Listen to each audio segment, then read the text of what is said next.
Hi everybody, my name is Cindy and I am an energetic stepping and wholeness counselor. Welcome to my YouTube channel Blue Lotus.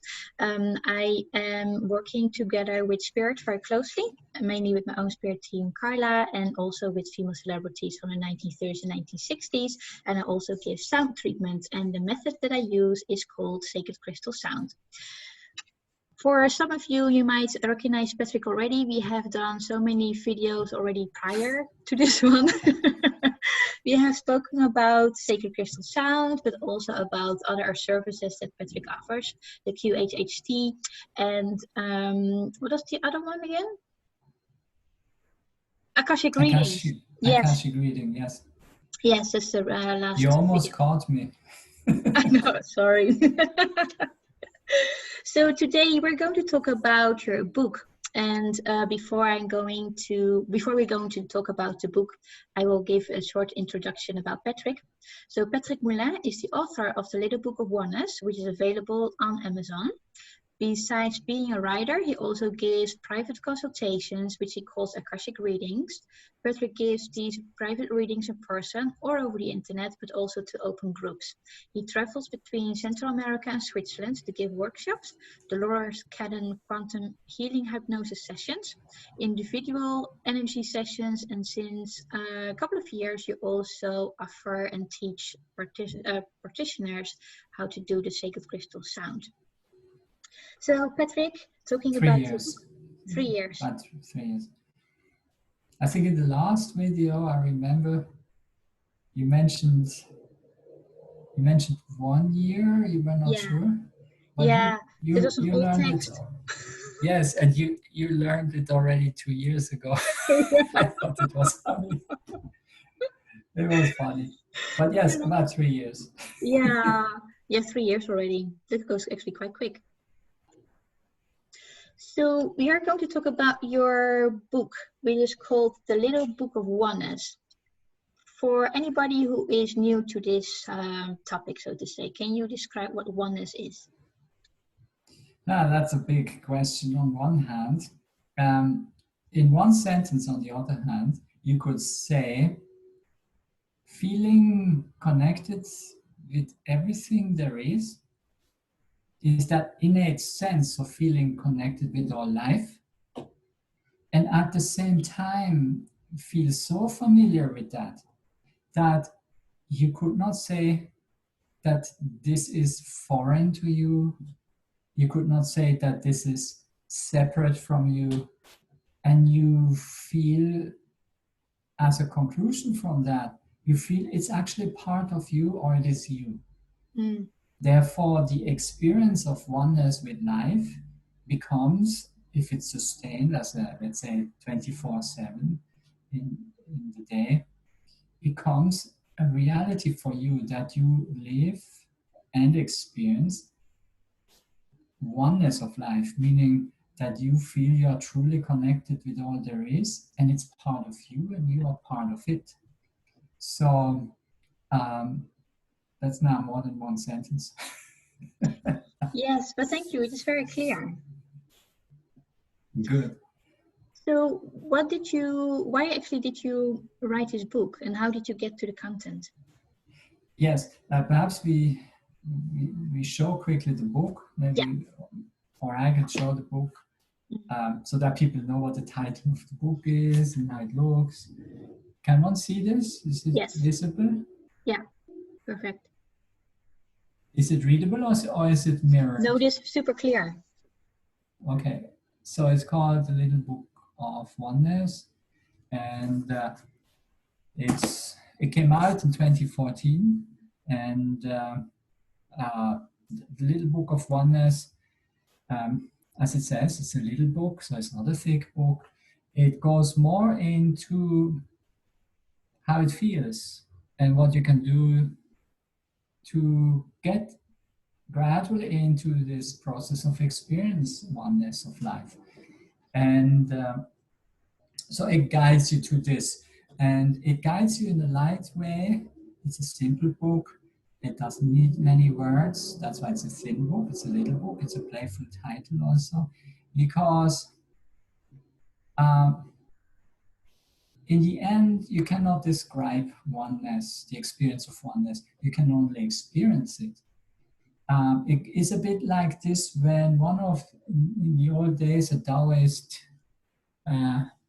said, once you begin to describe the Tao, it's not anymore the Tao. Mm. It transcends the words. It transcends the intellectual perspective. It's a living reality. You are in it. Now, you can say it in a simpler analogy. You can say, you may describe a strawberry and the sweetness of it all day, but it does not replace the actual experience of tasting the strawberry. It transcends the description. It's more than the description. It's a strawberry after all, and you need to experience it. So it's a bit like this. The same goes with the oneness. You can write volumes of it, and you still don't have the experience of it. You could, in this regard, say knowledge of the books, stay in the books in that sense. So you still need the experience. And the book is not about describing this in a million ways, describing oneness in a million ways. It's not about that. It's about ways to begin to experience it like this. Does that answer the question? I don't even remember anymore what the question was. The question was why you wrote this book and how actually you got to the content. Yes, okay. So, yeah, why I wrote this book is actually a good question. Many years ago, I always knew I would write eventually a book. But it was just a sensing, some kind of feeling. I didn't know the content. I didn't know titles. I didn't know when I would do this. It was just some kind of feeling in the back. So at some point, some years ago, I thought, okay, this is the time. Let's sit down. I have been practicing meditation. I've been teaching meditation, TM for that matter. And I have done international projects and implemented a meditation in the curriculum of college level education and in different countries, and with seeing fabulous results. And I thought, okay, decades of meditation, 40 years. I've made my share of experiences. I'm sure I can sit down and write a book about that. I thought it's pretty cool. So I go and sit down, I write one paragraph and I come to a dead end. Mm-hmm. It's like full stop. You can't write it like this. Mm. It would have come purely from the intellect. And when it's purely from the intellect, that's not my field, in the sense it's not lived then. Lived in the sense it is lacking. It's just from the intellectual domain. While this in itself can be entertaining and it can be delightful. But in this regard about spiritual experience or growth of consciousness in itself is more than the intellect. The intellect is part of it, but it's not all of it. Mind is part of it, you could say, in this way, but it's not all of it. And therefore, I came to a full stop and say, I can't write any book. I don't even know where to start, and I gave up, literally. And then what happened was, at some point, it's like a door opens. Mm-hmm. And at that time, I was already having that connection open to what I call Akashic reading. At that time, I didn't know the name. And I literally had to sit down, recorder on, and a dictation started. And this book is a series of dictations. And non-stop dictations, mind you. And the title came at the end. So one should visualize it in this way. My wife and I, we decided to use the process of the Dolores Cannon method to get connected with the higher self.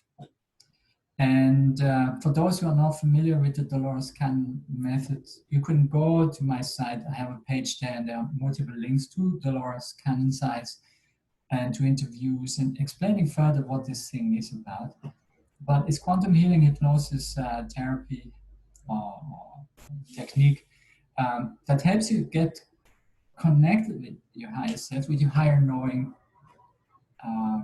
and or you could say the wise part, the cosmic part of you.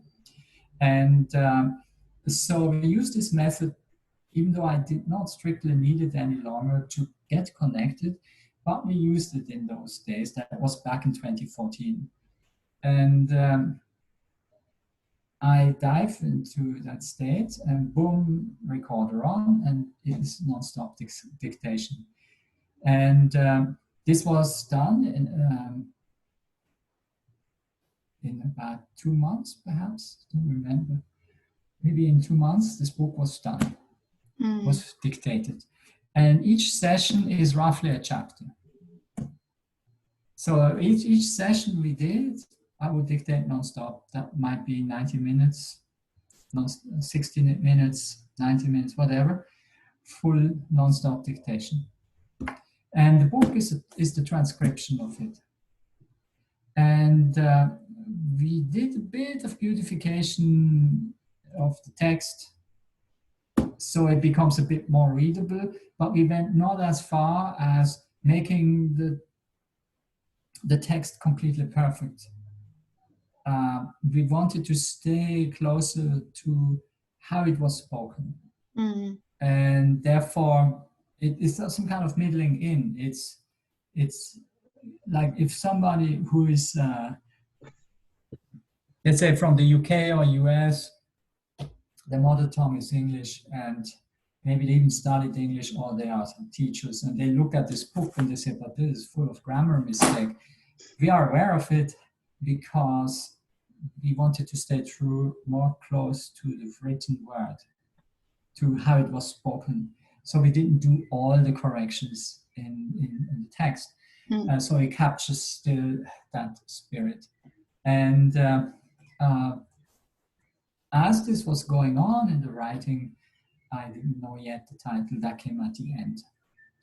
And the topic was only clear to me when the dictation started. It was about higher states of consciousness experiences. And at the end, yes, it became clear it's all about oneness. Also in the middle, it started to, you start to get the inkling, yes, it goes in that direction. But the book came out in this way, literally. It's a beautiful book, carries a beautiful energy. And if people are drawn to it, then they should start reading it and take it at a time, at their own pace, you could say, and just read it and see what it does to them. There are 2 layers in the book.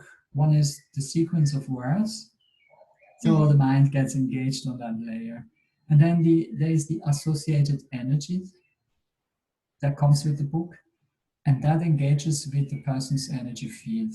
Let's say it engages with a deeper layer of the person, doing something there. You could say reconnecting, awakening, something is happening there. And this is how one should understand the book. If you try to understand it purely on an intellectual level, then it stays there. It should be more, though. It should become, as you dive into, gradually opening up to the actual experience of oneness. So that's how the book came about in 2014. It is, I haven't talked about this anywhere. It's also not in the book. for some reason this pops up, I have to state it. It was actually in a period where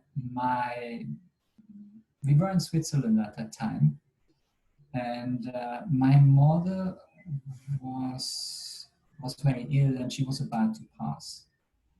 And it's interesting that this book came out in that period, just before she passed. Literally about 2 weeks before she passed, the book got completed. So yes, I could tell her actually that I wrote the book. She picked up on that. But that was kind of an interesting period why it had to come out then. Perhaps to counterbalance the situation, maybe I could not figure that out. But it was seemingly the best moment. It was seemingly the best moment because ultimately, that leads away to this thing from the book, but I still mention it briefly. And somebody leaves the body and somebody dies. It's a big taboo in Western societies. It's kind of not talked about, or it's some kind of segregated process of dying and it's isolated. Some people far away die like this. But actually, it's a deeply spiritual experience. And it leads to, for those who are behind and may have been there when the person dies, and they may have had a spiritual experience as well as a gift, you could say, of the dying process of the other person, who then moves on. The gift is the direct experience that life is not purely materialistic, that is deeply spiritual. And when that happens to family members there, their life is transformed. If they happen to have held views that life is purely materialistic, that gets shattered because of that single moment of life continues after you drop your body. That direct experience, they may sense the person leave the body. They may sense the person is still around for a while. When this happens, these people change.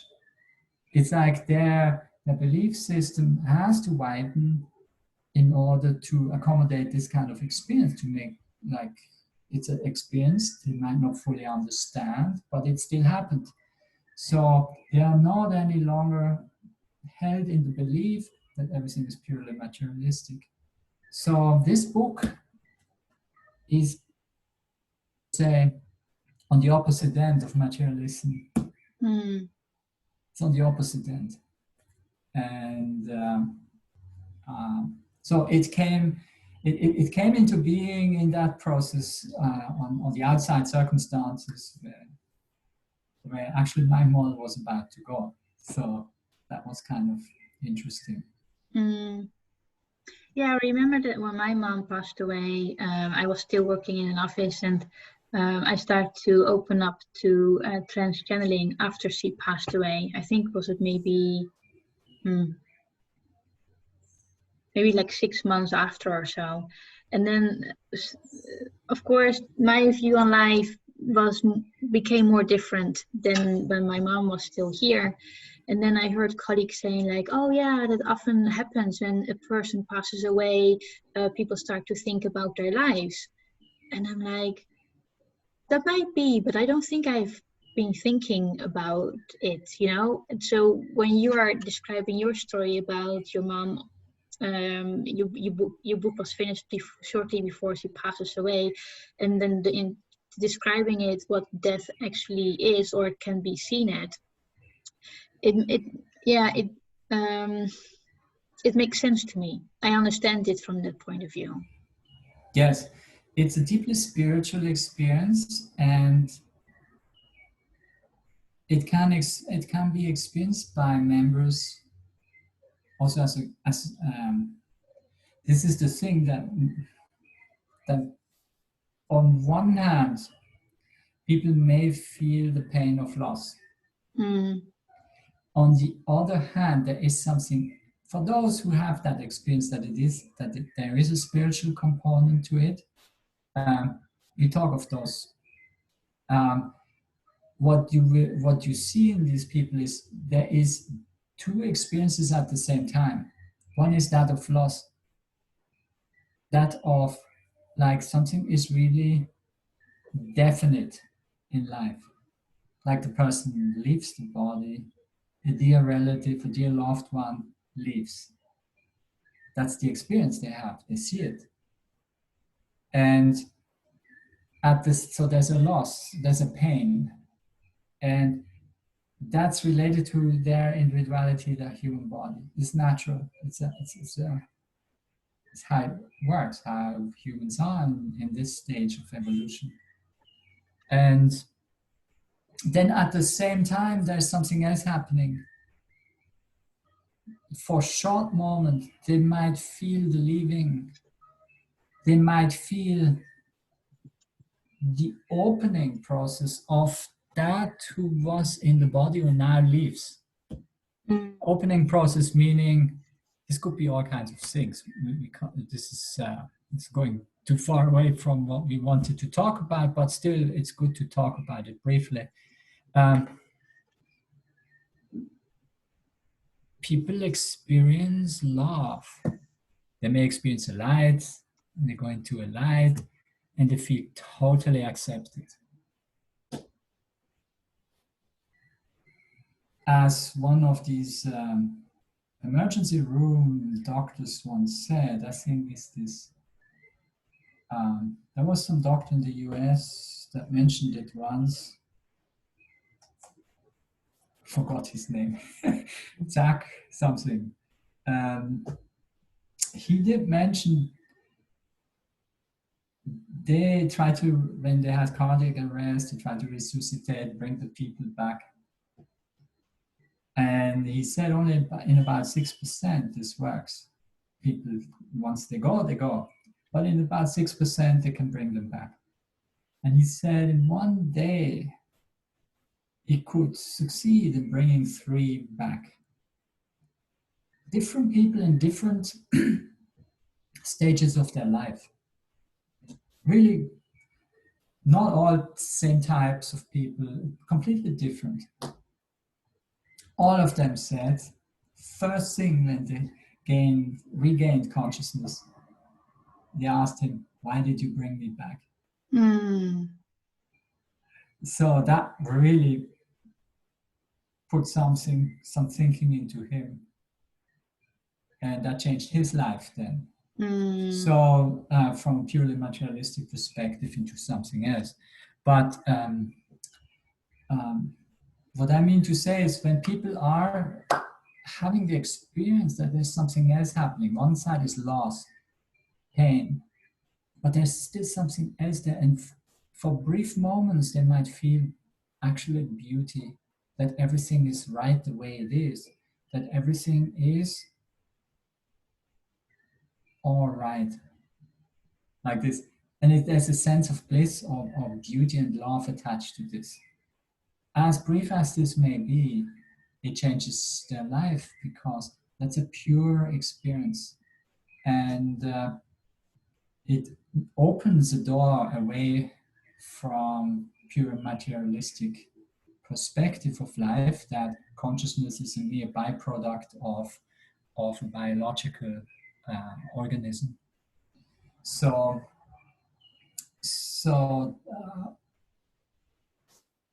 people may experience change in this, and it can be perceived as a gift, like as a gift of the person who left. That is beautiful. You know, I remember when you were briefly talking about how we see it in the Western culture as like a loss, as a sadness. And I remember that when my mom passed away, we were crying. And yes. We also did something like a ceremony in her home country in Indonesia. So my sister and I, and of course the rest of the family, went there too. And my sister and I were like, oh my gosh, in Europe, everything is like looked at it as a very sad point of view. It is almost like depressing. At least the experience that we had in the Netherlands is like a depressive moment of saying goodbye to a person. She will never ever return, and then in her home country, it was more like a celebration that the soul has been here and now the soul can continue on another path. And it was really like, yes, her family was here and there sad, but we also talked about moments, and then they were like laughing about things, and it was almost like an entire day of preparation, making food, folding paper, whatever. It was almost like a celebration, actually. So we saw a very clear difference in how both cultures were doing it and how they actually look at death itself. Yes, that's a good point. In cultures like that are formed through a perspective of Christianity, there's a lot of emphasis on suffering. There's a lot of emphasis on loss, and that is, you can say, passed on from generation to generation. And nevertheless, even in the Asian cultures, where this is not viewed in this way, that they have the understanding that's a journey and we are cosmic beings having a human experience at this moment, and then we continue. Even then, if somebody lost a dear one, a loved one, it's still pain, even if they know that. Even in that culture in Indonesia, or for that matter, other Asian cultures that have a similar outlook on this, on life. And so you could say grieving is natural and it should be done. So if somebody feels the pain, it doesn't mean because we know that now this person has moved on and is now more happy, that we should not grieve. No, it should not be understood in that way either. The grieving is for yourself, you could say. So the people who have lost somebody and really feel the sense of loss because they were really close and there's a connection and all. If they feel this sadness, the grief, they should grieve. They should, you could say, they should not hold it. They should experience it. Let it flow. Let yourself, or allow yourself to experience grief. This is your process. It's an important process of letting go too, and transforming this into something beautiful. That this has also been part of your own life path if you had experienced this, and that's okay, and that's fine. But if people suppress it, and that can happen too in different societies that emphasize purely on the mind, on the rational mind, and suppress the emotional side. They carry this then for decades with them. They carry that pain, they carry that loss, never released it. Yeah. Never released those emotions. So this still has to happen, and independent of societies. But you're right, it's easier for those societies who have a worldview that is not purely materialistic. Very nice. Yeah. Thank you for adding this into the video, because I think it is also an important topic for the situation that we are in right now. I mean, yes, like worldwide. Yes. Before going into that, actually, the book starts off showing that one is more than the body. So, in that sense, when you die, then you continue. Yes, you are more than the body. So, having talked now about the dying part, actually fits also to this topic of the book. So it's not too far out. So it's okay. Actually, now I understand why it came up. So that's okay. But in today's, you just mentioned it now, and what is happening right now. If this video gets ever viewed 20 years from now, they might not even know what happens now. So just for that, with this virus situation, global pandemics, so much fear is pushed out, and if society has maintained the perspective that actually life continues, that we are truly cosmic, having a human experience, you wouldn't get so much into this fear state. You would still be able to think more clearly and pose questions that might challenge the official narrative. At least ask and start to think, say, does that really make sense? What's currently happening? But the fear of dying is very strongly emphasized now with this pandemic, and we don't need to go now into why is that and all of this. This is not really related to the book, but I would say this: if people have had more spiritual experiences, meaning beyond body, beyond physical senses, it would help them to find more their center, to be more inner, having an inner center, and not be afraid of dying. And if it happens, it happens. I mean, there are these crazy events. If it's not your time, you don't die. And there are these crazy events where, I don't know, some rock falls from the roof and next to you it drops. If you had been 20 centimeters a bit further to your left, the rock would have hit you and you would be flattened. But it was not your time. So people should have more trust in their life, trust in themselves. They feel if it's their time to go or not. And if it's not their time, don't worry. Relax. That would be the message for this timeline. When there's so much fear in the air in society, the first thing that has to be transformed is that fear. It's too much fear, and when people are very much in fear,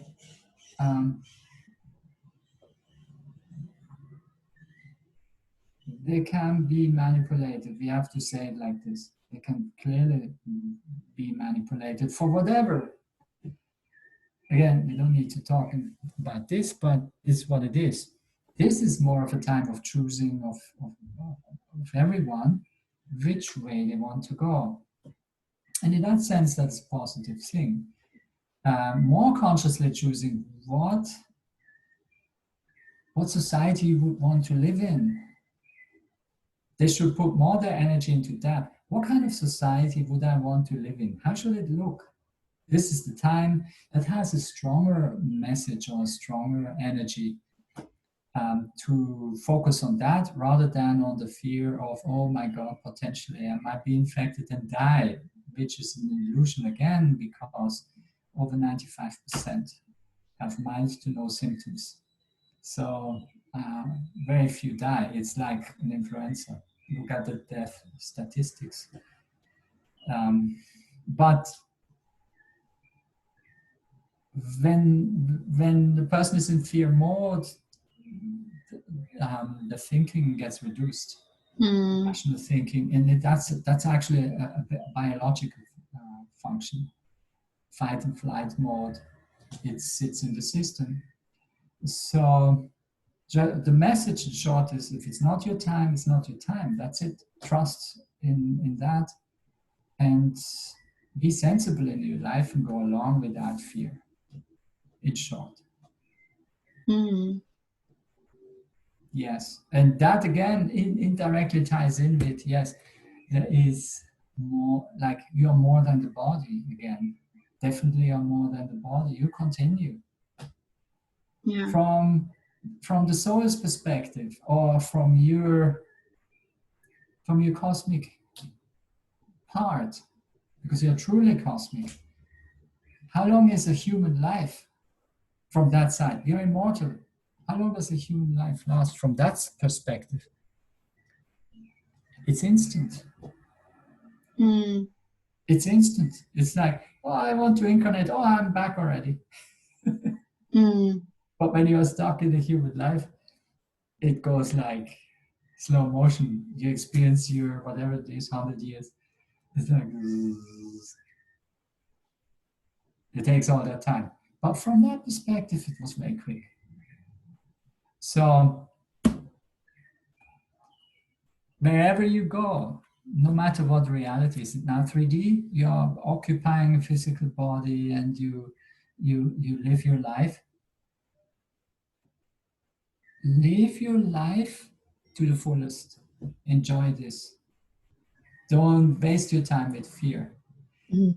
Incidentally, Dolores Cannon, who was creating that method, Dolores, this quantum healing hypnosis therapy, she did say, fear is for entertainment purpose only. So I just leave it at that. Yes. Mm. Thank you for giving or shining a light on that perspective. So I want to ask, what do you think that people will need to do in this time? Because I actually want to refer back to the book. On the cover, there's a man sitting in a meditation pose, and I think it is the heart chakra that is like open. At least that's how I see it. Yes. And what is the question? The question is, do you believe that this situation with people being at home, if this gives like the opportunity to go within the heart chakra, is it something that people are not really required, but this is like an option for people to choose? But you said already earlier, like this is the moment for society, for the world to choose in which direction we want to go into. Do you have the feeling that's a wide question. It touches upon many aspects. So you could say in the first place, why on earth is this man on the picture, on the front page? I mean, on the cover page here. Mm-hmm. And we talk about later about this bubble, but light emanates from it too.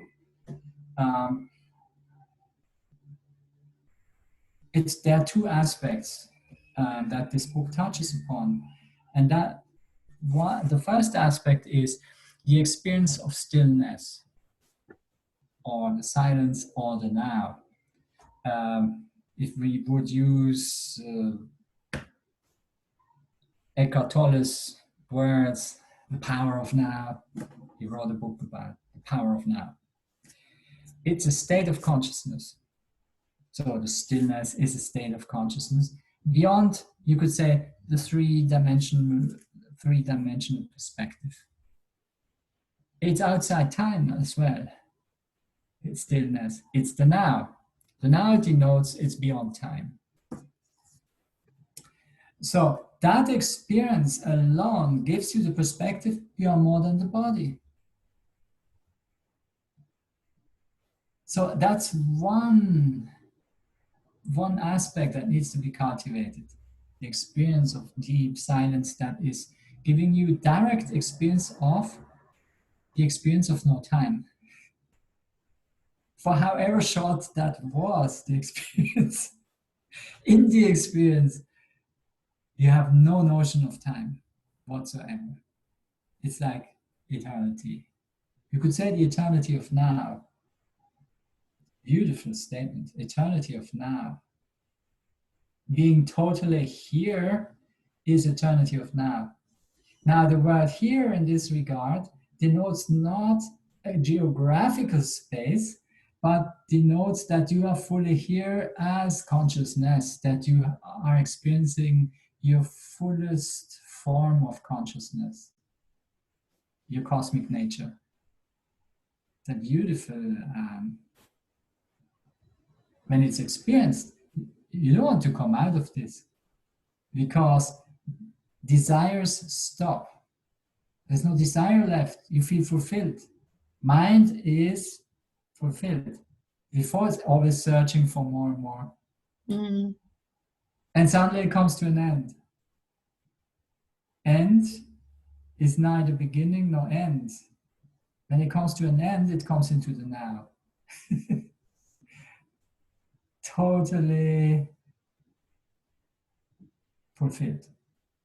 No desires left. What is there to achieve? And this is a state. It's a direct experience. It's a state. So that needs to be cultivated on one hand. Now let's come to the heart chakra. Because it's a book of oneness. And a book of oneness means that, as we stated in the beginning, it means we are connected. We have this experience. We are connected with everything. That directly relates to heart. Heart has to open. When heart opens and this love swells up, this unconditional love for life. This is like how you begin to connect with all there is. So that is, and it's okay, the analogy here is the rays that go out. It's just an analogy. As an experience, it is felt perhaps differently. But it means you connect. Heart is an experience, heart flow is an experience you cannot stop. Heart says, I flow only till here. I only flow to this person or this person. I only flow, let my heart open to my dog. When you are truly experiencing the state of love, it's like your heart flows in all direction. It doesn't stop. You don't know necessarily how far this flows. It flows into infinity, so to speak. So it's not measured, I flow only 1 kilometer, then I have enough. I don't want to deal with these people in the neighboring village. It's not like this. When you are truly experiencing the state of love, it's an experience of unboundedness. It just flows. It just shoots out. Now, it can be also a feeling of you feel in a high, literally. You feel in a high because it's waves and waves. So heart opening is a key for grabbing the whole universe, you could say, to experience as yourself. So therefore, heart is part of this game. Okay, that leads to further things, but just to say, what was the motivation to have the man there, and then you have the heart light it up, and it shoots out. That was initially the idea. In fact, I see the rays could have gone to the edges of the book. It's not quite perfect. It could have gone really to the bottom, to the, totally, just to denote it doesn't stop. But these are small details. It's an analogy anyway. Does that help? Does that answer your question? Yes. Yeah. So what is the bubble about? Okay. Now, this book touches upon a little bit on what is reality. Now, when you look at, you said, well, reality is very simple. I see a tree, therefore there must be a tree. It's very simple, right? That's what people are taught when they go to school, when they're taught by the family. Look, there's a dog, there's a white dog, and there's a tree, there's a bird. So they are entrained into using their tools of perception. So the seeing, the hearing. What do you hear? I hear a bird, like this. These are simple examples of how children learn to use their senses and classify sounds or visual inputs. So they form their reality that is, you could say, reflecting consensus reality. That everybody sees a tree and everybody believes it's a tree. If I show you this mark, you would say, yes, it's a mark. So that's consensus reality. But is it reality? Now, it touches upon briefly, because reality depends on the state of consciousness you're in. If I show you the mark and you are dreaming, you might say, this is a tiger.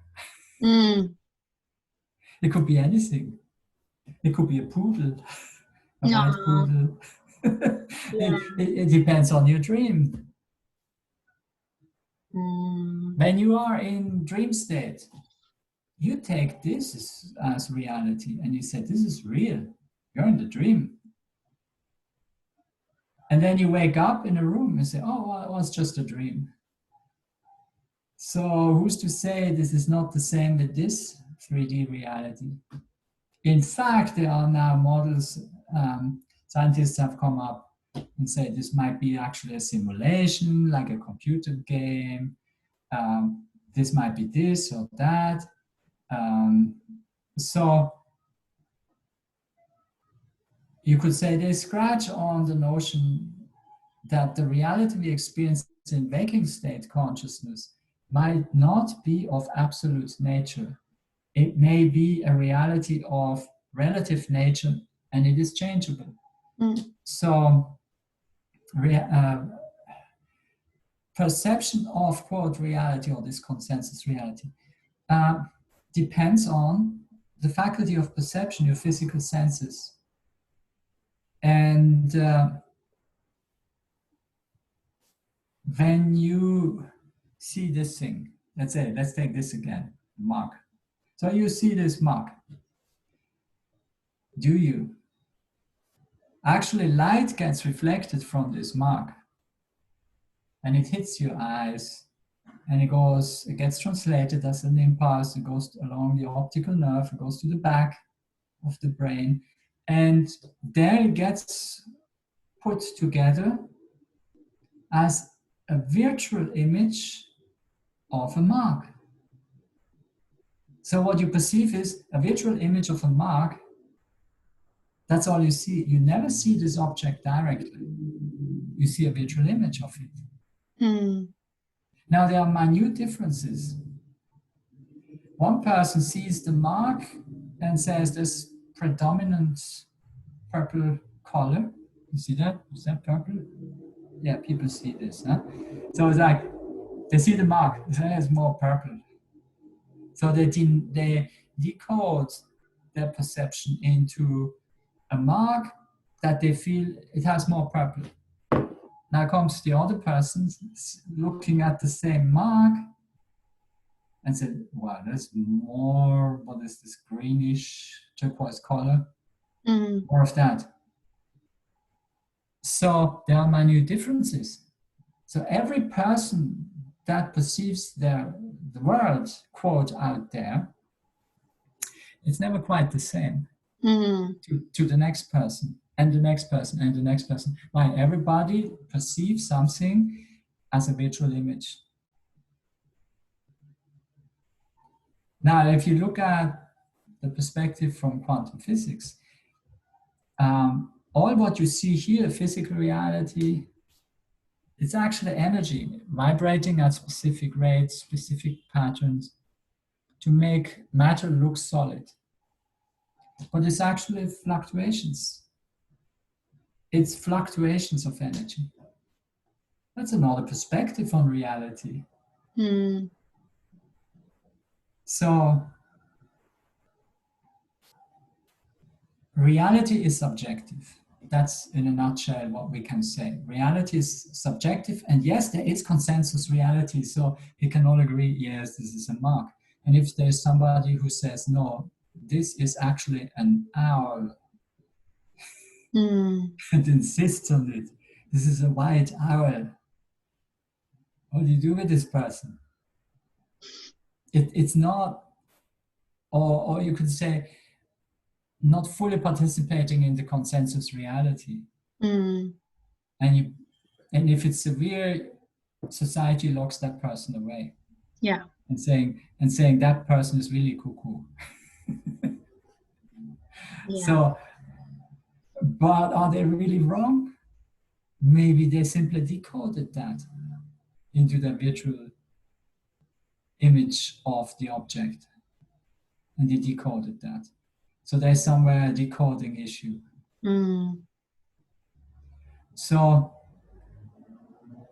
consensus reality is what it is. It's a consensus of we can live together as a society. Now, it goes further than that. We still talk about reality, and then until I can get into this thing, the bubble. If everybody perceives reality somewhat differently, but it's still sufficiently enough to call it consensus reality. So you could say there are different versions of it, even though there are minute differences, but there are different versions. Also, your perspective is not the same as another person's. Your path in life is different than another person's path. So they perceive, you could say, the consensus reality from this perspective, you from this perspective, but it's not quite the same. So you could say the reality overlaps, but it's not the same, 100%. Perception of, quote, reality. Mind you, that's, again, from quantum physics, what you perceive is a narrow band of reality that you make up as, this looks like a cup. But maybe it has other components associated to it that you don't perceive, so it's not in your reality. So it means what you perceive is your reality. Now let's bring this a step further. You are then, therefore, the one that creates all there is. In your virtual world. You cannot jump out of it. Or can you? But let's leave it for the moment like this. This means all that you ever perceive, all that you ever interact with is experienced as a virtual reality. Now, some people say, yeah, that might be, but on the other hand, if somebody touches me, I feel this. And that's real. That's not virtual. Actually, it is virtual. Because the brain physiological activities give you that notion that you've been touched. And you place that in your virtual reality, in the proper place, in the proper perspective. So, in a way, you could say, you're alone. All that you interact with around you, like we talk now, then you talk to somebody else, they appear in your reality, they appear to interact with you, and you decode that in your virtual world. Oh, this person said this person said that. It's your bubble. It's your bubble. When you die, and we come back to this, when you die, you go out of the body. You may go out of this perception of 3D realm or reality. you might move on beyond 3D. What happens to that 3D? That you perceived while being in a body? That's an interesting question in its own right, but essentially from a higher dimensional perspective, 3D is, you could say the 3D reality or universe is like a point within a higher dimensional construct. If that is the case, it's again a bubble, a sphere. A point, you can say, is a sphere and you're in it. Now this, of course, this is a bit reminiscent to the Matrix movie. You know, the red pill, the blue pill. And then you realize you have been living in a virtual reality. Now, we don't need to go to the Matrix concept there. That you end up as a... Yeah, well, the people who wake up, they realize they have been functioning as a battery. So it's not quite like this, okay? So that was just for the dramaturgical effects for the movie to make... In a way, it's kind of funny to think. You wake up and you realize you just were a battery. So it's kind of hilarious in a way, but because it's absurd. But in the context of the movie, it had its effect. It's for the story to unfold.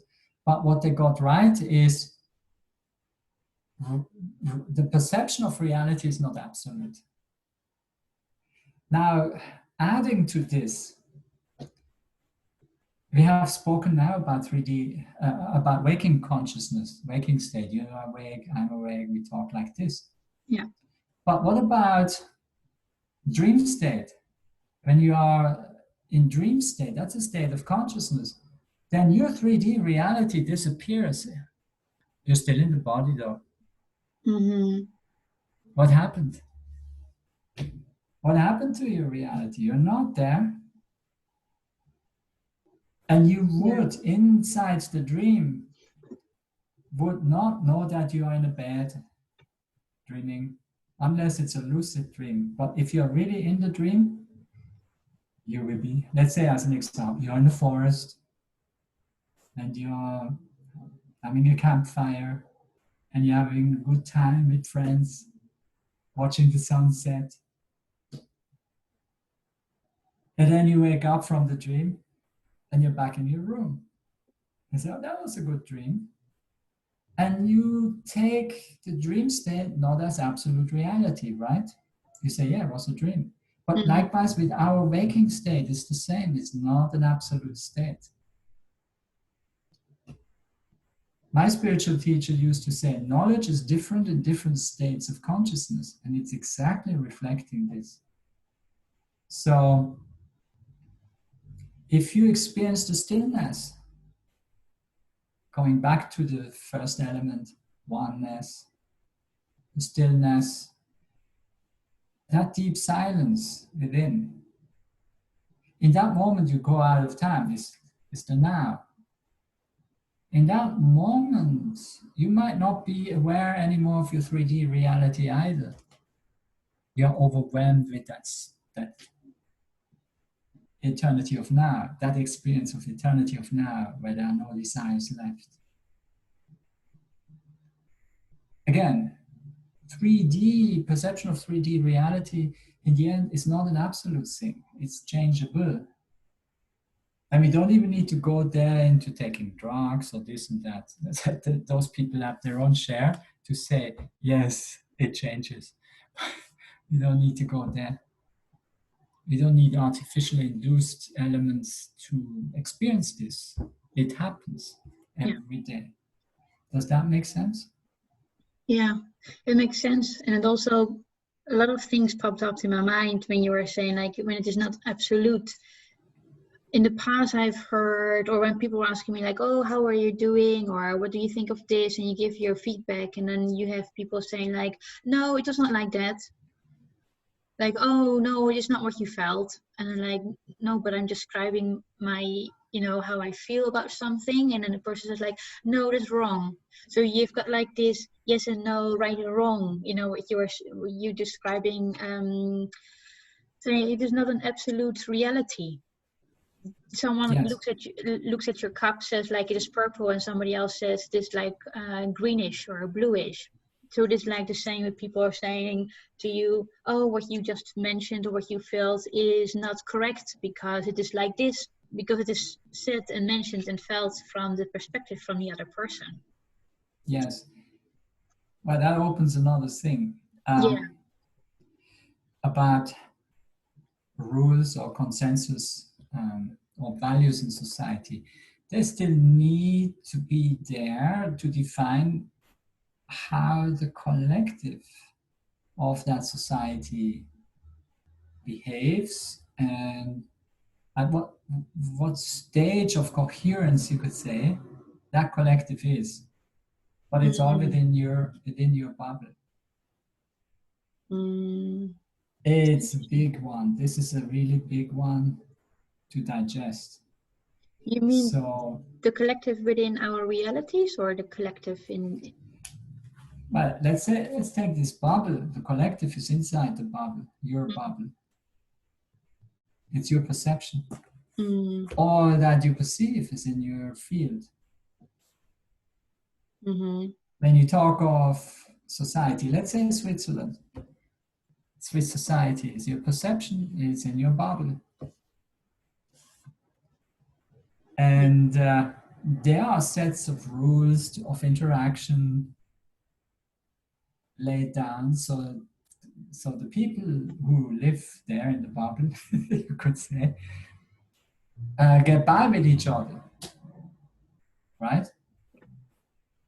But you're right at the same time that your perception is not necessarily 100% the same as another person's perception. Yeah. It cannot. Yeah. It's interesting. When you're looking into this matter, there are like other, not want to say like doors, but there are other paths that opens up and like, oh yeah, let me look into that, and then something else comes up, and then you want to look further into that perspective.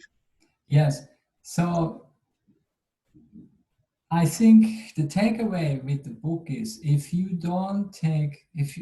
having read the book and you've come to realize the reality that I perceive with my physical senses is not necessarily an absolute reality, that's already a good thing you take away with the book.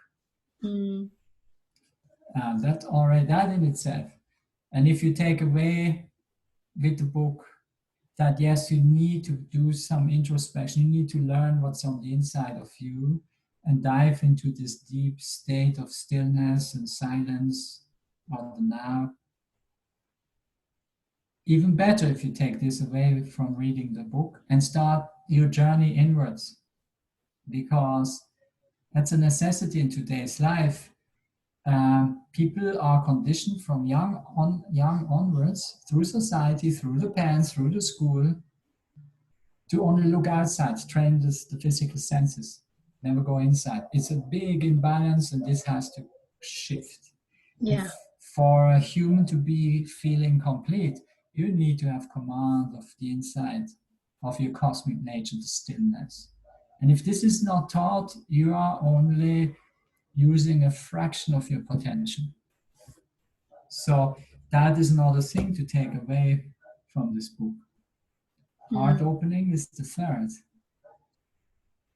And in the end of the book, there are all these little exercises, I think about 8, but they're really simple, that help you towards that. And there is also a hard exercise. I think it's laid out in the book. See, I start to forget what's in the book. There is also the hard exercise, practicing this connection. And then it feels that way, as it looks on this picture, as it's shown on this picture. There's a little exercise in the book that teaches you how to practice, how you connect deep within earth and sky. And feel this kind of centeredness It's part of a heart opening. Mm. Is it where your meditation is coming from, the heart exercise that people can find on your website? Or was it not related to the book? It is. This is really difficult for me to go back in time. Okay. From like in the Yeah. timeline, when did what pop up first in the sequence? But around that time, either through the book or right before, this popped up, the heart exercise. Mm. And mind you, in itself, is not strictly new. It's just popped up in the formulation as this. But later, I learned that actually indigenous groups knew about heart exercise. I didn't know that before. It's something very old. So in its own right, it's not really something new. As you say, there's nothing new under the sun, but when this came up, it was what I saw. So I bring it out. That's the process. And then later I learned, but then ancient groups in Colombia or some Mayans in Central America, actually, some, not all, knew of heart exercise. Their variation perhaps of it, but they knew of heart exercise. They practiced it. So that was kind of interesting for me to realize that.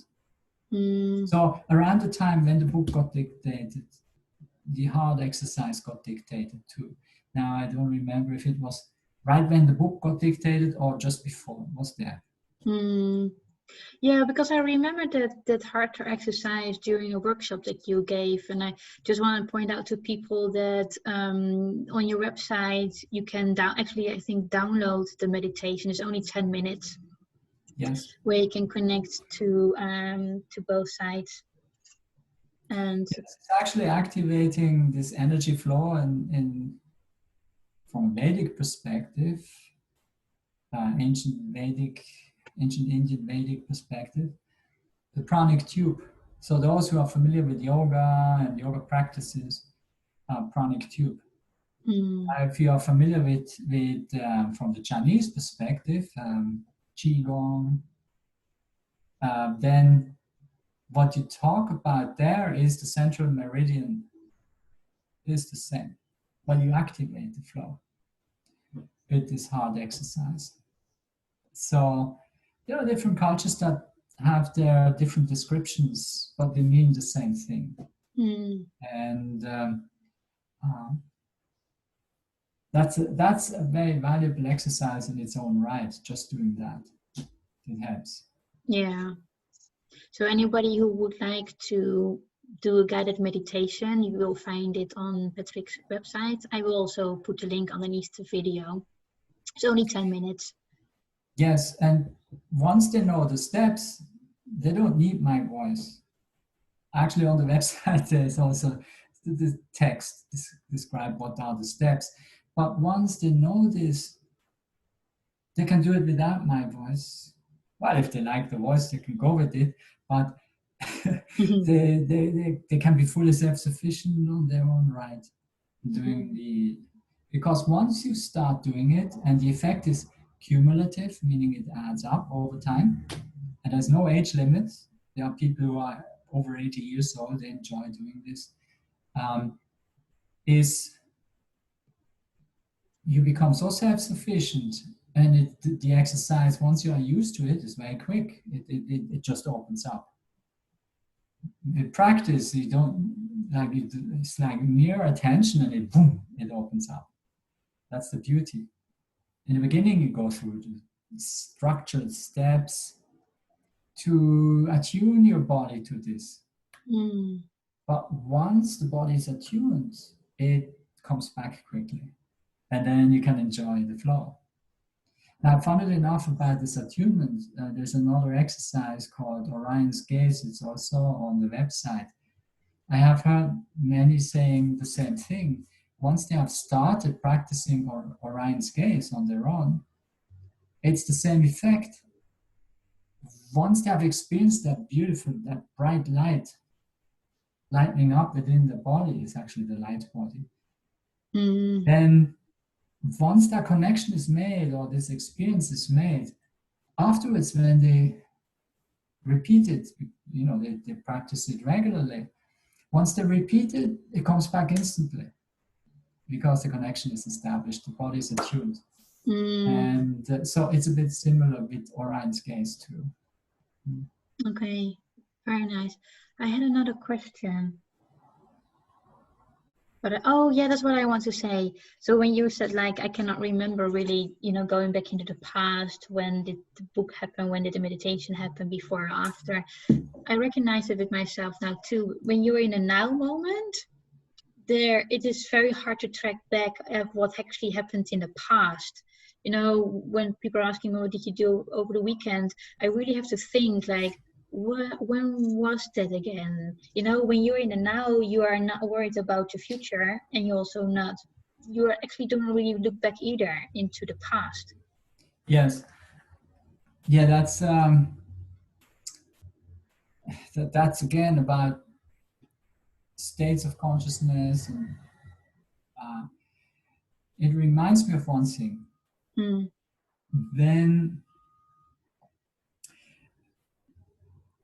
When you are even with remote viewers, well, we just touch upon this briefly. Remote viewers are the ones who can remote view objects, not through their physical eyes or sense organs, but through their inner sensing. They can perceive an object at a distance. They go into a certain state of awareness, you could say, it's already there. And of course, that touches upon that everything in life is connected. But what is interesting is with the more experienced ones, when they are in that state, what is space? What is time? Is time space, and space is time? It's like an experience in themselves that is very interesting, because when we are in our 3D perception, physical senses, we are trained to perceive time as linear, like this. Yesterday, today, tomorrow. Language is structured in this way, at least the Indo-Germanic language groups. There are tribes that have circular notion of language, of time. But let's stay with this linearity. Now, they go into that state, and then they don't perceive any more time as linear. They may perceive it as places. And they're all available at the same time, but they're like places. So yesterday is here, tomorrow is here, or the opposite. And there's something up, there's something down. Like, it's a different experience of notion of time. All the states of awareness. And so again, time is experienced as something relative. Now, in your case, when you say, what happened on that weekend? It's because you don't hold on to the experience. Oh, yeah. You don't hold on to that experience. You would have to search for it again. Oh, yeah, what happened? That is common, and you may still have classified it as a linearity somewhere in the past. There was this weekend, and then but there is an altered state of awareness that doesn't even place it in a linearity, and it may place it differently.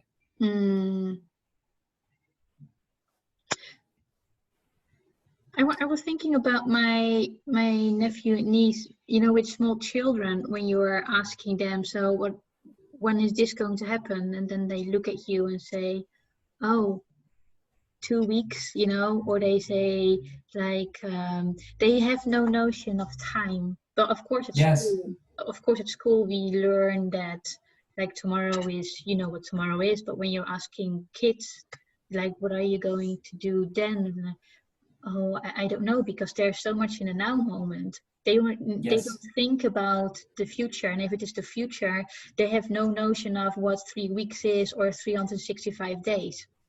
yes, So is that, yes. go Mhm. ahead. No, your question.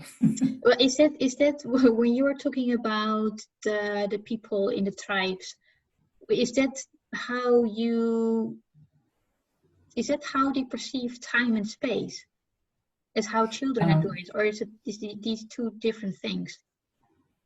well, there are tribal communities that have a different notion of reality. Um, some may perceive, we mentioned circularity, that it, what is further away is further in the past, meaning geographically, if you place something further away, for them, this is further in the past. That's very hard to Mm, grasp for us, but yeah. for them, that's a normal thing. It's a Mm, perception. And it ties in with the structure of language. It is reflected there. So the study of linguistics is helpful in understanding how a group of people who maintain a language perceive their reality. It's reflected to a degree or large degree in the structure of their language. So that's one thing. So different tribes may perceive reality in some other ways than we do. But again, they may still say this is a tree, and you say this is a tree. So there's still a large overlap mm, of consensus reality. But there are features or flavors or specialities where they are different, where they perceive something different. And there was this experiment um, where they trained, I think it was a cat, I don't remember. Only when it grew up, I think that I might get this wrong now as an example, but it's in the content, it is reflected. Um, they trained the person or that animal only vertical lines. They didn't show horizontality. What was the opposite? Only horizontality, but not verticality. mm, And that gets structured in the brain. mm, And when you then show something that is not structured, pre-structured, you could say, in the brain, you cannot perceive it. mm. So that begs the question, if you have never seen a specific object, can you perceive it? Mm. That actually reminds me of something. I think I've read it somewhere. I'm not sure.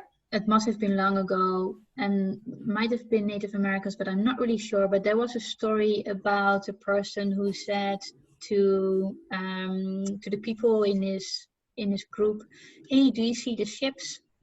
They're in the distance." And there were people standing there at the beach saying like, "I don't see any ships." That's But correct. yeah, and then until the person actually said, they actually look like that and these are ships, and then the person starts to perceive ships because it was Yes, being described. yes. Um, that that's based on a true story. Mm, So yes, again, perception dictates how you perceive reality. If your perception changes, your reality looks different. So reality, we come back to this, is relative, not absolute. mm, And in, you could say, in spiritual growth of awareness, your sense of reality gets augmented. It gets you feel you begin to perceive more or more connectedness in life, and that is part of an evolutionary growth of a human person, of humans. that dimension has to occur, that will be experienced. And that means that brings you away from pure materialistic perspective. So there's something more to life. And quantum physics touched upon it. There are scientists that talk of panpsychism. That means there is an underlying consciousness that is bringing out the whole universe. That's a direct negation of, you could say, of pure materialism. And that talks of a big bang that is random, and then bang, you have the physical universe, and somehow consciousness evolves from complex enough matter, complex enough organized matter as a byproduct. That's pure materialistic perspective. Or if you translate that in today's world, when you have a person like Elon Musk, all favoring artificial intelligence and saying that the future of the human race or of humans is to merge with AI. That's, you could say, that's the quintessence of materialism. So there's much more to perception than what the material perspective can offer you. So having said that, again, with this example that you mentioned with the boat, and the indigenous people never saw a boat, so it took them a while to actually even see it. It shows, again, reality is relative. It's their consensus reality that did not recognize boats. They didn't have it in their consensus reality, so they couldn't see it. And then after a while, yes, it got, you could say, adopted, it got implemented. One has to give it and say, consensus reality in human groups is changeable. If it's written in stone, they could really not evolve at all, and they would bump perhaps into rocks, because in their consensus reality, rock doesn't exist. That they keep bumping. It would look a bit strange though, but at any rate, that opens another box, and that was a discussion amongst Einstein and quantum physicists. If you look away from the moon, does it still exist? I leave it at that. I'm not going to go into this now. But highly relevant. Yeah. Is it still there if you're not seeing it? Interesting. You know, was another example that I want to share. It is like, I find it super funny, but also very cute.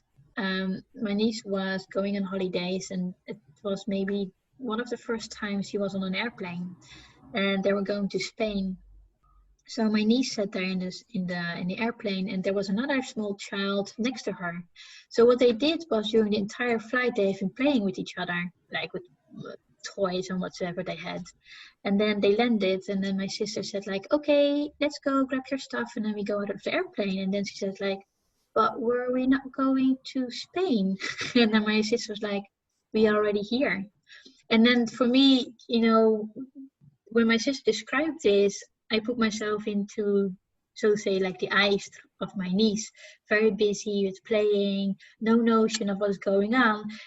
I can also understand that being in an airplane, she doesn't move herself. So she sits still in a chair, you know, and she's being flown to a destination, not realizing that she doesn't have to do anything herself. She's being brought to somewhere. Yes. In developmental psychology, this is a known thing. When the child, when it's a baby even, for the baby, if they perceive a person, and then let's say the person is looking into a room from the door frame, And then the person looks and sees the baby, and the baby looks at the person. And then the person moves away from the door frame. For the baby, you don't exist anymore. Mm. And then when you reappear, oh, now you exist again. Mm. For the baby, it's decoded in this way because of brain development. And that's why sometimes mothers have experienced that when they go out of sight, the baby starts to cry. Because they literally thought you not disappeared, but you don't exist anymore. For them, they cannot differentiate this yet. So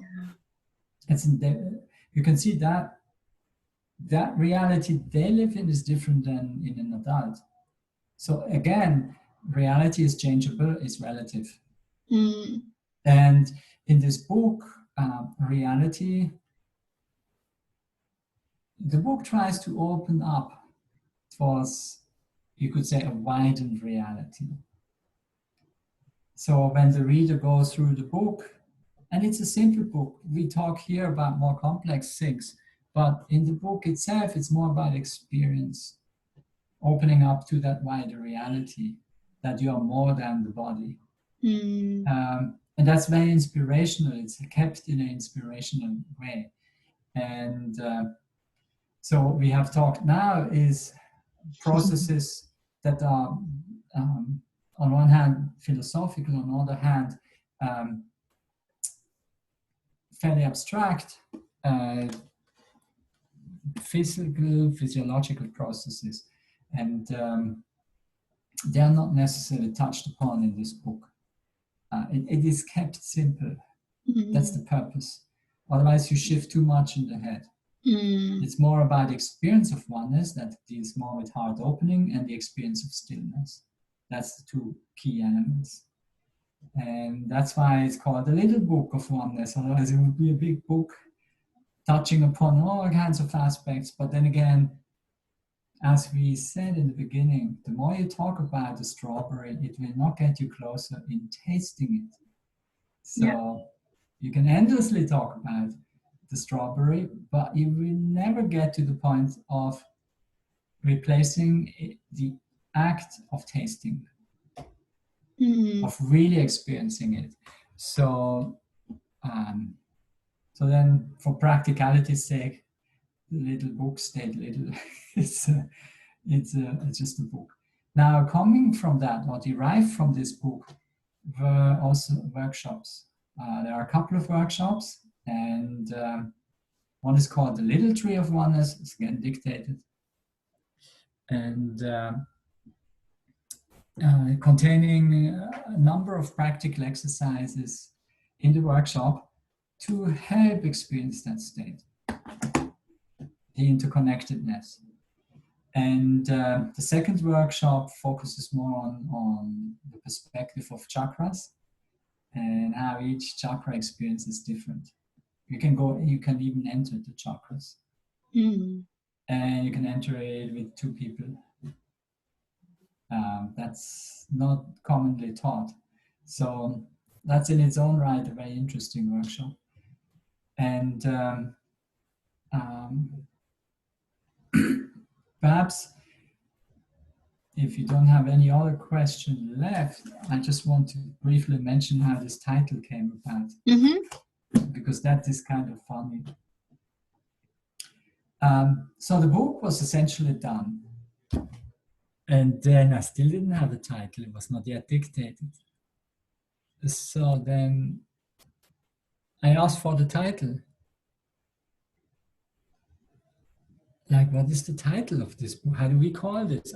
I mean, this was, since we used the Dolores Cannon method, I was not the one who asked it. It was coming through my wife. So she asked, okay, well, how should we call this title? The book, meaning, how should we call it? And then what I felt was in that moment is as if the entire cosmos is in this mode of laughing, but there's this is between giggling and laughing is this kind of sweetness, this bubbliness, where you feel laughing. That was the feeling, as if in that moment the entire universe is vibrating like this, bubbly laughing. And then the answer came, call it the Little Book of Oneness. And it was bathed in this kind of happiness, you could say. And then the last thing that came through was, they still need books. That's all. They still need books. Oh, yeah. And the sweetness associated with it. That kind of state, naturally, is very, very unusual. Yeah. But very sweet.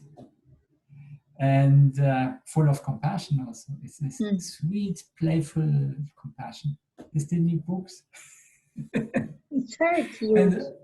And it refers to the human race at the developmental stage they are in right now. Yeah. So that was kind of sweet. Mm-hmm. All right, so that was how the title came out. So cat is out of the bag. Do you have the feeling that more books will follow? I have a second book. For years, it's written 95% already. It's almost done. And I cannot release it because there's still something. And I've not finished yet. Yeah. But essentially it's done. It's called Flow of Oneness. And in its own right, it's beautiful. It relates more to the second workshop.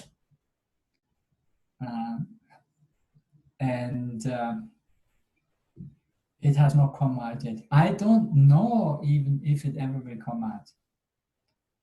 It's a very peculiar process. I cannot forcibly release something when it doesn't feel it's finished. Yeah. I have, the book is transcribed as far as it goes. And there's perhaps one or two recordings that are not transcribed yet. And yet it feels like there's something, but it's not coming yet, but it sits there somewhere that still has to go into the book. And until that happens, I cannot release it. But it's, in its own right, a beautiful book about flow of oneness. I give you a taster for it. You have those 7 chakra system view in the Vedic perspective. People who practice yoga, they have heard of chakras, 7. But actually, this is just one view. There could be 4 chakras, there could be more than 7. It's just one view of 7. There are different views, but this is like an overlay over the body, and we say, oh, let's see the energy flows, and we view it as 7 main energy centers instead of 4, 3, 12, 10, whatever. These are all the views. So the view of 7 is taken in the book, second book. And each chakra is not just a vortex. Often you hear, oh, this is a vortex energy point, and the wheel it's been portrayed as, and then you see it in these depictions or these graphics of humans, you have these circles or lines of different colors like this. That denotes one thing, but it's not the full story. What in the book is emphasized is more the field perspective. Not the 3D, it's fields. So what you can say is the first chakra is in its own right a universe. Second chakra is a full universe in its own right. The third, the fourth, the fifth, the sixth, and they all feel different. And you can enter it, Now you can say that these are flavors of what? Flavors of bliss, from more dense to more subtle. Ecstasy, the word ecstasy, is a notion of heightened experience of, you could say, a certain vibration or emotion, ecstasy. Now, there are different layers. You can associate this with each chakra world. Lower level, then you go up. And likewise with the life force energy that flows up and down. Life force energy. When somebody experiences the life force energy viewed as sexual force, it denotes certain experience of it, from more dense to more subtle. The more you go up. Now there are schools that teach how to bring this consciously up, to experience different flavors of bliss going up, or ecstasy going up, and experience different ecstasy expressions. It's all relative again. So the book doesn't go so much into that, into these different techniques. There are Taoist techniques. People can experience that through those schools. But the book shows how to enter this, the chakra layers. It's beautiful. And what the book also touches upon is you can also have this experience with somebody else. And theoretically with the whole group, you energetically connect. Now this is, of course, could be a third book. Or let's say there could be new methods coming out in this regard. It's just now I think about it, I see there could be actually more methods regarding experiencing collective chakras. I don't know if we should go there and bring this out and touch. If I'm supposed to, obviously it comes, but there are these things. They exist. What about 10 people experiencing together the first chakra, second chakra? What kind of ecstasy is that? But it's not. It's the first time I see this, so it's not released. And if I should, then I will. But yeah, so the book is about flow. Flow of what? Oneness. How do you incarnate? Where do you come from? How do you incarnate into a human body? If you're a cosmic being, what is cosmic? Well, cosmic is big, to say the least. It's huge, infinite. Well, how do you manage to bring yourself into a human body? It's like focusing in the 3D, which is also a point, which is from an expanded reality perspective. 3D, amongst other universes, 3D universe is a point too. So how you kind of find that thing and get in, and then you get into a human body and start to grow. You can explain it from an energetic perspective through the chakra system. Do you have the feeling that the rest of your book will be written depending on what is going to unfold here on this planet? Do you have the feeling that something needs to unfold here first before you can finish the book?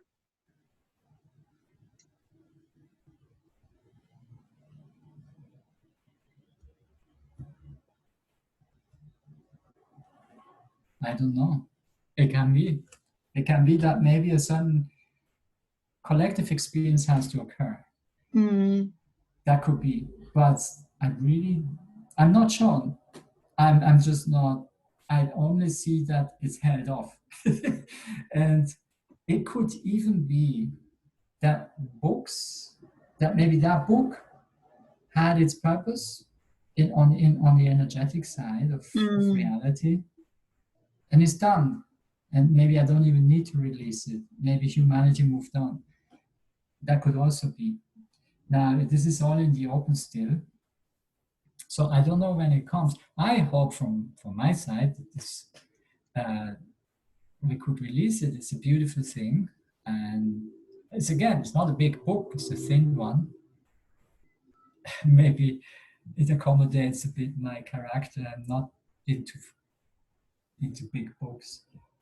So it's too much effort to transcribe. So maybe, anyway, I hope it gets released soon. That's all I can say. And I got the inkling there are more books, but maybe that was a moment in time in the past. I'm not sure if that still takes place. There were some other books waiting. Yeah. We'll see.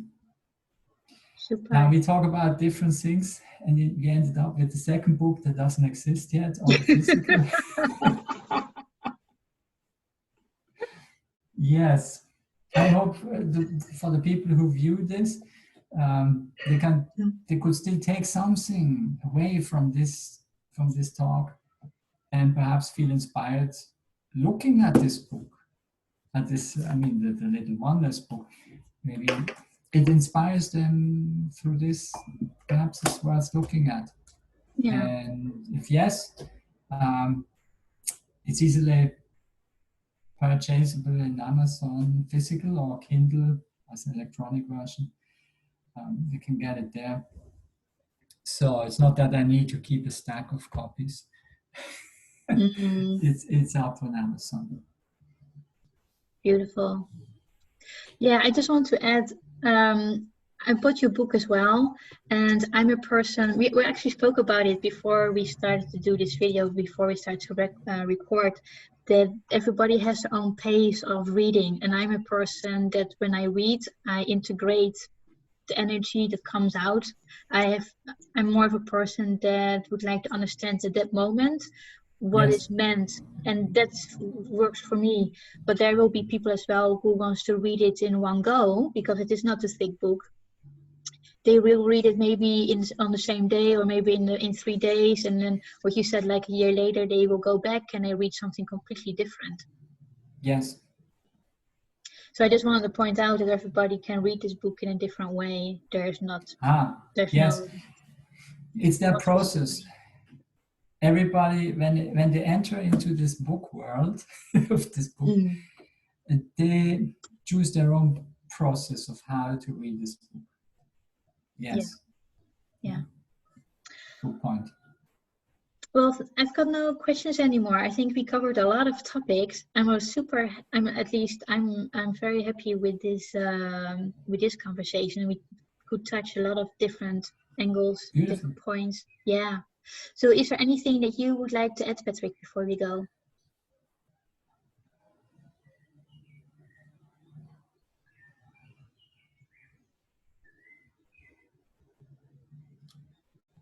Whoever looks at this video, this is directly geared to you as viewer. You're not alone in this time or any time. You never were. You're not alone. So if you're in your physical body, experiencing your physical body, mind-body structure, you're not alone. And we talk to you from the other side. You're not alone, we are with you. And that is all. No, beautiful. Thank you. So, listeners, we hope, of course, that you have enjoyed our conversation, and I'm sure that there will be one or more points that you can take away and look at life from a different angle.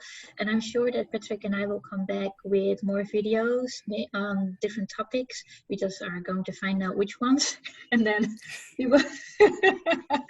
will start somewhere and we upload them on my channel, also on your channel. Patrick, you also have started a YouTube channel, right, where we can find videos? Yes, it was peculiar, but now finally I got into this YouTube thing, and there are 2 videos that I have uploaded already. One is called ET and the phenomenon of consciousness. In a way, it means if you ever want to understand the phenomenon of ETs, extraterrestrial lives, you cannot remotely understand this if you don't include the phenomenon of consciousness. This means higher states of consciousness, ultimate perceptions of reality. If you don't take that into your worldview, there's no way you can ever understand ETs. Why? How could you ever even begin to fathom that there are energy beings, light beings of this and that, physical beings that dematerialize, materialize? And how can you even fathom that if you do not include some additional aspects than the commonly held worldview that humanity maintains as 3D only? So there was a conference call, and we touched upon this, the ET phenomenon and the role of consciousness. So that's important, because you may not just encounter extraterrestrial lives with your physical senses, maybe through your inner senses or through certain alternate states you may encounter, maybe even in dreams. How do you make of this? Well, you can say it's just a dream, but there's more to it. So that is up there. One video, and the other video, funnily enough, we talked about this. I uploaded yesterday. After battling with YouTube, the technology side, how to upload, but I could upload the second one also. That relates actually a bit to this book. It goes more into the experience of stillness and the experience. How does this feel when it starts to stabilize, when it starts to be more with you, when you have that sense of stillness with you, that unboundedness, and yet you have a mind that thinks and all of that. And how does this relate to body? And how does this relate to ET world? So that's also there. And that one is shorter, it's just 21 minutes. So yes, I gradually start to go into uploading stuff on YouTube. Yay, sharing your knowledge. Beautiful. Yeah. So Patrick, thank you very much for being on my channel again. Thank you very much as well for you listeners for listening to our conversations. You will find, I will also mention underneath the video other links to our videos we have done prior about sacred crystal sound and about the other services that Patrick provides. And I'm sure more videos will follow. So for now, you should just say bye, and then I hope to see you the next time. See you.